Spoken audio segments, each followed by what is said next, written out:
오늘 얘기는 전쟁이 이렇게 해서 끝납니다라고 말하면 나도 좋겠는데 아직은 곧 끝날 상황은 아닌 것 같고 모르겠어요. 그래서 오늘의 결론은 뭐 언제 끝난다가 아니라 저도 올해는 끝날 거라고 예측은 했었는데 어쨌든 사람들 간ጮ리게 하는 뭐 이러다 몇 년 더 간다, 한 달 후에 끝난다 이런 얘기가 계속 나올 것 같은데 앞으로 어떤 좀 과정이 있을 것 같은가를 한번 이제 얘기해보는 시간 가지도록 하겠습니다. 그러니까 저도 올해는 끝날 거라고 생각하는데 이제 과정이 있잖아, 과정이. 그러니까 방송은 이제 언론은 좀 이제 자극적인 걸 좋아하니까 이제 물 건너 갔다 뭐 이러면 또 3년 가나 이러면서 왔다 갔다 하겠지 뭐. 아무튼 저는 예언을 하려고 하는 게 아니라 어떤 상황이 벌어질 때 이거를 보는 기준 틀이 있어야 된다. 그래서 현실이라는 거는 왔다 갔다 할 수 있잖아요. 뭐 예를 들면 내일 휴전하자고 정말 철석까지 약속해 놓고 다음날 무슨 일이 생겨서 안 할 수도 있는 거예요. 그러나 그때 약속이 깨졌다, 오늘도 안 하는구나 이러는 게 아니라 이런 구조인데 이런 일이 생기니까 이렇게 하는구나, 이렇게 이제 찾아가는 게 이제 올바른 이제 통찰의 방법이죠. 올바른 분석의 방법이고. 그러니까 어제도 며칠 전에도 그런 분 만나서 얘기를 했는데 제가 이제 그날 좀 그 얘기를 자세히는 못했어. 뭐 이거 보고 계진 않겠지만 근데 이런 얘기를 못한 것 같은데, 예를 들면 뭐 이스라엘 전쟁이든 여기 전쟁이든 하다 보면 뭐 전쟁이라는 게 항상 안타까운 일이 생기잖아요. 그러면 뭐 이게 전쟁이 잘못됐다거나 백성들이 고생한다거나 누구 때문에 이렇게 된다거나 누가 나쁜 놈이라든가 이런 이야기 하는 것도 저는 필요하다고 봐요. 필요하지. 특히 제3자 입장에서는 여기서 이런 거 이게 말이 되냐, 이런 거는 너무하지 않느냐, 이런 거 규탄하는 거는 당연히 필요하고 또 그런 노력이 있기 때문에 일말이라도 어떤 그 전쟁터에서 벌어지는 그런 그 흉악한 일들이 그래도 지금 전쟁이 우리가 생각하는 것만큼 여전히 정의롭지 않지만 또 정의롭다기보다 인도주의적이지 않지만 그래도 전쟁에서 벌어지는 일이 옛날에 비해서는 이제 많이 억제되고 이런 것도 사실이죠. 지금은 또 그런 어떤 흉악한 일을 벌였다가는 정말 전 세계적인 규탄과 어떤 문제도 생기니까 옛날보다 엄청나게 좋아진 건데, 그렇다고 하더라도 지금도 그런 일은 계속 발생하고 있습니다. 그러니까 그런 거를 규탄하는 노력도 저는 필요하다고 생각. 필요 없다는 게 아니라 필요하지. 그런데 그런 거를 규탄하는 노력만 있어서도 안 된다는 거예요. 전쟁을 정확히 분석하고 왜 이렇게 되고. 그러니까 가끔 보면은 당신 왜 이런 일이 벌어졌는데 이러이러한 이유 때문에 이런 일이 벌어졌다고 말합니까? 당신 거기 편드는 겁니까? 뭐 학살을 용인하는 겁니까? 이렇게 생각하는 분들이 많은데, 현실에서 벌어지는 전쟁에서 우리가 인도주의적 또는 정의감에서 비판하는 거 분명히 필요해요. 그렇게 됨으로써 그런 걸 억제할 수 있죠. 그러나 그러한 분노와 비판만 해가지고는 여전히 새로운 전쟁을 방지하지도 못하고 벌어지는 일을 어떤 현상에 대해서는 비난할 수가 있지만 어떤 구조적인 접근은 못하게 되고, 그리고 이제 우리 입장에서도 이게 좀 미안한 얘기일 수도 있지만 남의 나라 전쟁을 보고 우리도 고민하고 우리 역사에도 적응해야 돼요. 그리고 이제 남의 나라 전쟁도 없어. 그게 번지고 번져서 여기까지도 오는 건데, 그러기 위해서 냉정하게 보고 냉정하게 구조를 분석하는 것도 있어야 된다. 그러니까 두 개 다 있어야 돼. 당장 어떤 특별한 결론이 있지는 않았지만 지금 트럼프가 푸틴 만나고 젤렌스키 만나면서 이제 우크라이나 전쟁이 종전이 될 가능성에 대해서 이제 많은 사람들이 얘기를 하고 있어요.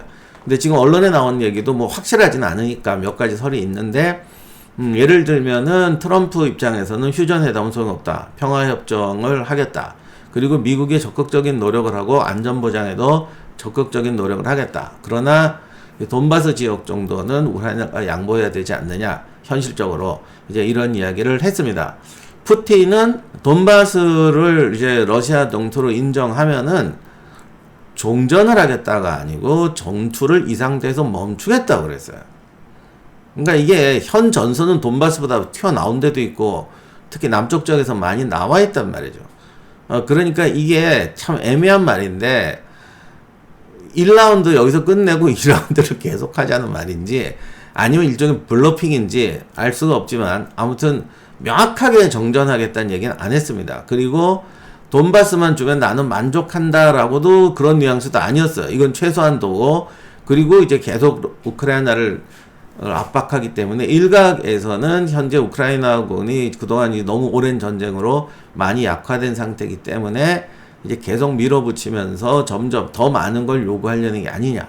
휴전회담은 한국전쟁 때 휴전회담처럼 시간을 끌려는 작전이 아니냐. 이런 의심을 충분히 이제 하게 하죠. 근데 이거는 푸틴 스스로가 목적이 뭔지 모르지만 적어도 사람들이 이런 의심을 하면서 불안해하는 것 자체는 본인한테 해야 될 게 없기 때문에 그 자체도 예상한 행동이라고 생각합니다.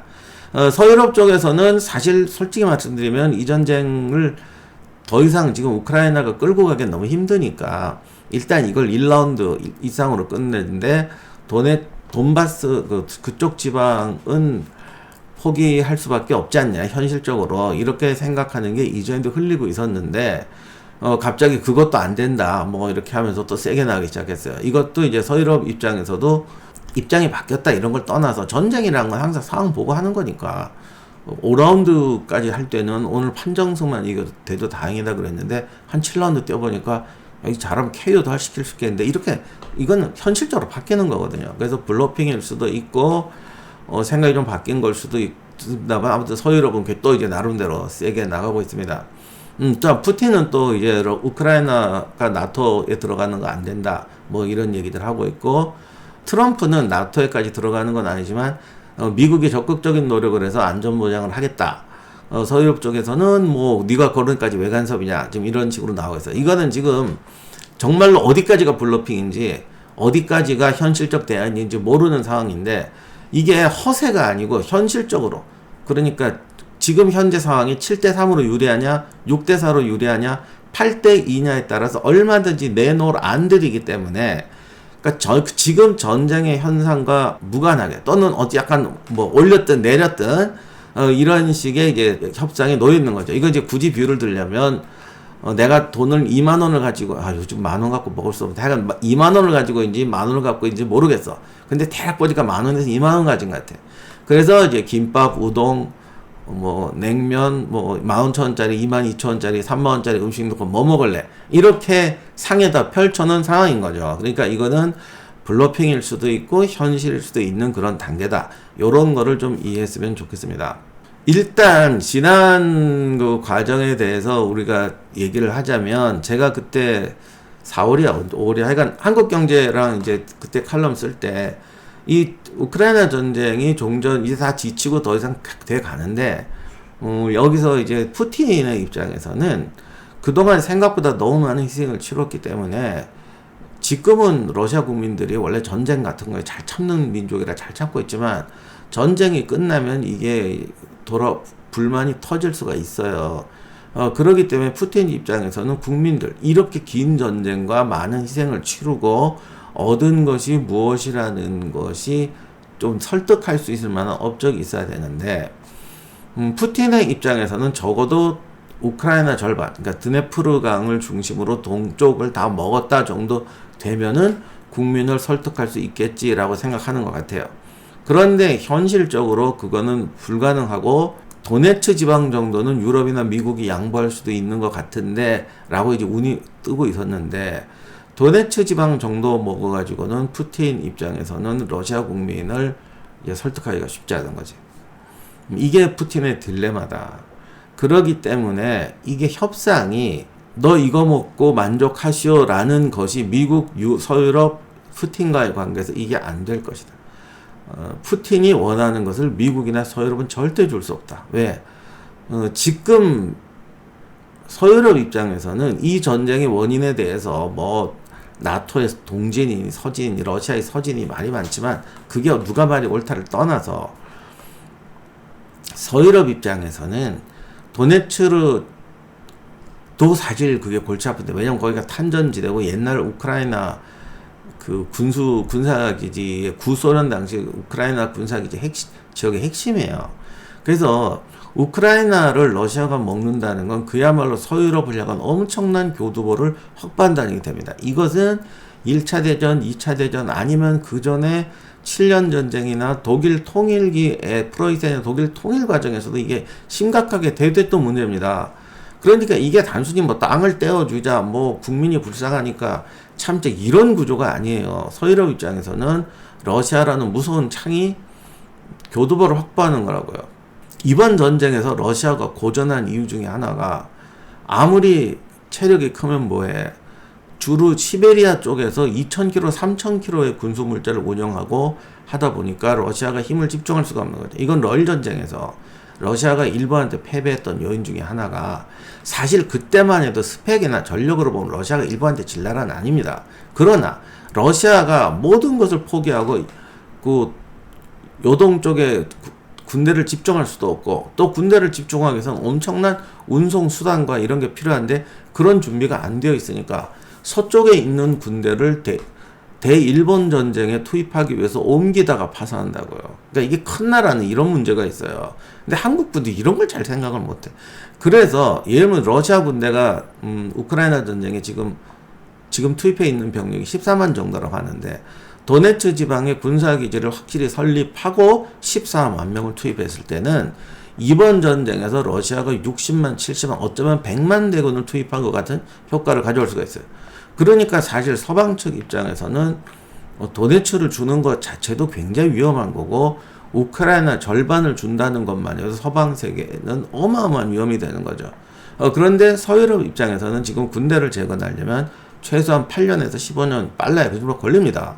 이렇게 되니까 어떻게든지 이 전쟁이 휴전이든 평화협정이든 러시아가 한번 꽂은 창이 빠지지 않는다고 했을 때 우크라이나에 러시아의 군사기지를 마련한다는 건 굉장히 무서운 거예요. 이게 무슨 거기 곡창이다, 자원을 가져간다. 러시아가 아무리 우크라이나가 자원이 많다고 해도 그거 뺏으려고 이 고생을 하겠어. 지네 지금 저기 북극 쪽에 자원이 얼마나 많은데.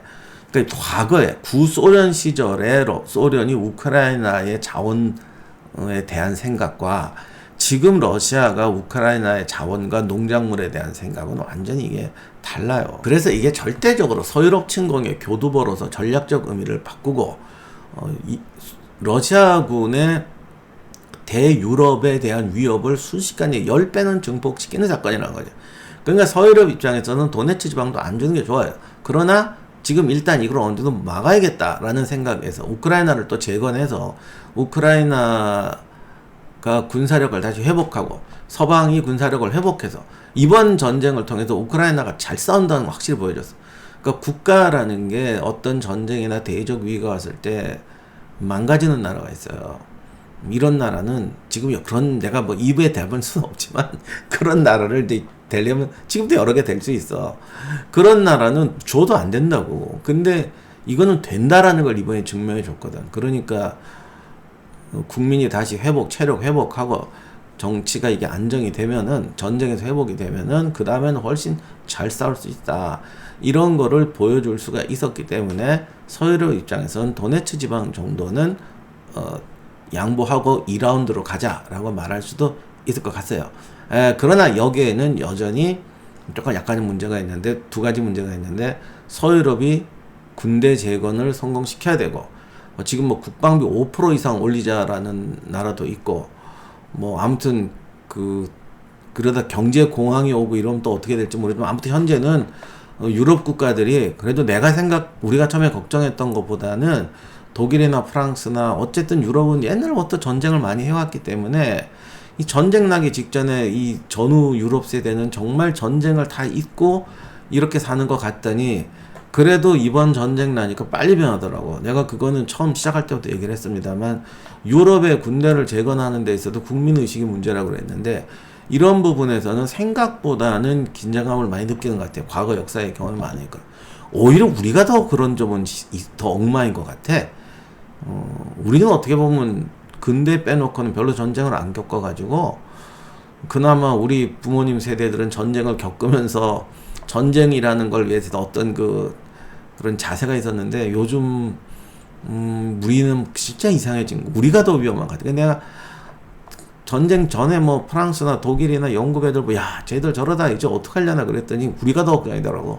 근데 아무튼 그쪽은 이번에 어느 정도 능력을 증명했어요. 국가가 아직은 살아남을 수 있는 자격을 갖췄다. 국민들이 아직 그런 정신을 가지고 있다라는 걸 보여줬기 때문에 유럽도 자신감을 가진 것 같고 그래서 도네츠 정도는 양보할 수 있는 것 같아요. 그러나 이제 푸틴 입장에서는 드네프르까지 먹는 거는 쉽지 않은 것 같고 그러다 보니 도네츠라는 얘기를 했는데 이거 얘기하는데 오래 걸렸죠. 그리고 지금도 정확하게 그게 속셈인지 아니면 뭔가 좀 이게 블러핑인지 진짜 속셈이 있는지 요거는 아직 명확하진 않아요. 그래서 도네츠로 정말 끝내겠다는 건지 더 그 다음 단계를 위한 작전인지는 알 수가 없는데, 우리가 아는 것은 도네츠만 가지고는 설득이 쉽지 않다. 푸틴 입장에서 국민을 설득하기 쉽지 않다. 그럴 거면 벌써 작년에 끝낼 수도 있었어요. 그러기 때문에 이게 정말 포기냐, 내가 저 얻어맞더라도 국민을 설득을 해야 되지, 이렇게 생각하는 거냐. 근데 그럴 리는 없을 것 같거든. 그래서 뭔가 아직은 꿍심이 있는 것 같고, 제가 그래서 그때 저기 한국경제에서도 그 얘기했고 칼럼에서도 그 얘기했는데, 이런 어떤 양자간의 입장이 확연히 다르기 때문에 이것이 종전이 되려면 결국 미국이 우리가 군대 집어넣는다라는 어떤 그걸 이제 녹을 없이, 강경책 없이는 안 될 것이다. 그래서 트럼프가 이번 기사에도 그게 나왔는데, 트럼프가 뭐 푸틴한테 되게 잘해주고, 지난번에 처음에 젤렌스키 만났을 때 젤렌스키 막 그러고, 그때 또 사람들이 와 이거 이제 트럼프가 완전히 푸틴 편으로 넘어가는 거 아니냐, 이제 끝났다, 이런 얘기 얼마나 많이 했어요. 근데 그때 내가 뭐라고 했냐면, 아무리 그때 우리 태 기자님 나와서도 그 얘기 했는데, 이게 트럼프가 아무리 그래도 푸틴 편 들어서 이렇게 우크라이나 그래 너 가져 이렇게 절대 못한다. 왜? 미국한테도 지금 가장 중요한 나라는 서유럽이야. 그건 아무리 좀 미국이 지금 아시아권 이슬람 인구 늘어나고 뭐 백인 인구가 줄었다고 해도 유럽과의 관계를 그렇게 끊지 못해요. 그건 여러 가지 역사적인 구조나 현재 세계 구조상. 그래서 서유럽이 생존의 위기에 몰리는 그런 결정을 트럼프가 낼 수가 없다. 그러니까 이건 뭐냐? 푸틴의 고민은 도네츠 갖고는 안 된다는 거예요. 그러면 그렇다고 도네츠 이상의 뭘 줄 수도 없잖아. 이거는 서유럽 입장에서는 도네츠 주는 것도 심각한 건데, 그렇다면은 미국은 어느 정도 푸틴의 면을 세워주는데, 그러니까 앞에서 깎아내리는 건 절대 안 된다는 거야. 그래서 이번에도 트럼프가 어떻게 보면 대인배적 기제를 발휘한 거지. 나 뭐 그 사람 좋아하진 않지만 어쨌든 그런 유도린이 있더라고. 그러니까 뭐 괜히 푸틴 위해 주는 척하면서 그랬더니 뭐 당장 다음날 언론에 뭐 트럼프는 왜 푸틴 앞에만 서면 작아지느냐 이러는데, 일단 이 사회주의권 사람들하고 멀리 협상을 할 때는 표면에서 압박하면 안 돼요. 뭐 앞에서 굴욕을 주면 안 돼요. 이거는 어떤 의미로 보면 민주국가에서 대통령은 설득만 잘하면 돼. 그러니까 그 2차 세계대전 날 때 그 체인벌린의 그 미넨 회담 같은 건 정말 히틀러한테 오만 굴욕을 당하고 왔는데, 이게 우리 시대의 평화입니다. 나는 우리 국민을 위해서 한 겁니다. 그럼 여긴 박수 치잖아. 근데 히틀러나 무솔리니나 스탈린이나, 그러니까 이 권위주의 국가들은 절대 앞에서 깎아내리면 안 돼요. 그러니까 앞에서는 우대해주고 뒤에서 뭔가를 하겠죠. 그리고 뒤에서 뭔가를 할 때 항상 강원양책이라는 게 있어요. 그래서 이 종전협상에서 푸틴을 만족시키는데 가장 어려운 거는 푸틴에게 이제 뭔가 국민을 설득할 수 있는 뭔가를 줘야 돼요. 그러니까 최소한 앞에서 깎아내리면 안 돼. 그러다 보니 이제 미국이 또 그러면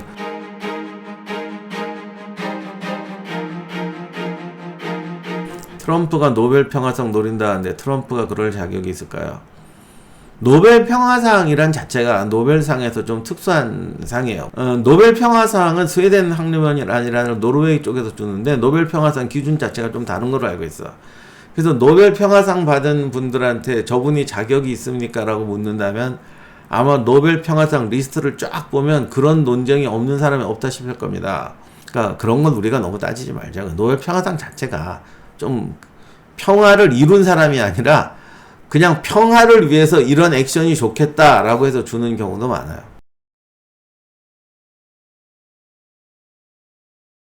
제가 이번에 교보문고에서 손자병법을 출간했습니다. 이게 지금 세 번째 판인데, 과거에 올제에서 2번 냈고 그것을 개정해서 손자병법을 새로 만들었습니다. 지난번에 냈던 책의 한 20% 정도 수정한 것 같아요. 제가 손자병법은 진짜 애착을 많이 하는 책인데, 손자병법에 나온 기존의 책들을 보면 병서적인 의미를 가지고 손자병법을 해석해야 되는데, 어떤 선입견을 가지고 경영논리, 처세, 이런 선입견을 가지고 이걸 해설한 책들이 너무 많더라고. 이 손자병법이 그럼 오늘날 경영이나 뭐 리더십이나 처세에 도움이 안 되느냐? 당연히 되죠. 그런데 여기 쓰인 의미는 전술적인 의미로 쓰여진 거란 말이에요. 그래서 그 의미를 찾은 다음에 그거를 리더십이나 처세나 경영에 적용해야 되는데, 전술적인 의미를 찾지 않고 경영적 마인드를 가지고 그걸 억지로 해석해서 하니까 왜곡이 돼버린단 말입니다. 그래서 손자병법의 이야기를 실제 전쟁사의 사례를 통해서 이게 이런 의미다. 그리고 이것이 전쟁사에서 이런 의미가 있다. 라고 밝히는데 주안점을 두었습니다. 실제로 그렇게 전쟁사와 비교해 보니까 손자의 의미라든가 병사의 의미가 기존의 해석하고 많이 다른 거를 알 수가 있었어요. 그래서 손자병법의 하나하나 이야기를 전쟁사의 사례하고 비교해서 정리했습니다. 그리고 그것을 보시면 진짜 올바른 전략, 전술, 리더십, 처세의 원리를 여러분이 정말 손자가 말한 뜻 속에서 찾을 수 있을 것이라고 생각합니다. 이 삼국지의 이 팩트는 저희가 생각하는 것과 많이 다릅니다. 과연 어떤 것이 다른가? 바로 이 책 속에 있어이다.